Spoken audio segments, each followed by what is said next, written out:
অত্যন্ত সুশৃঙ্খল ভাবে আজকের এই বিশাল বিক্ষোভ মিছিলের নেতৃত্ব দিলেন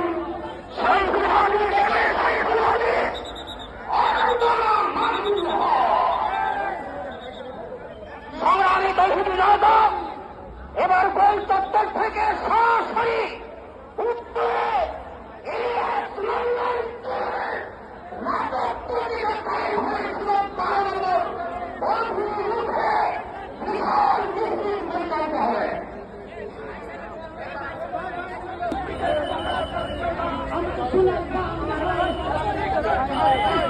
আমার সোনার বাংলায় নাস্তিকদের ঠাঁই নাই। আমার সফল হোক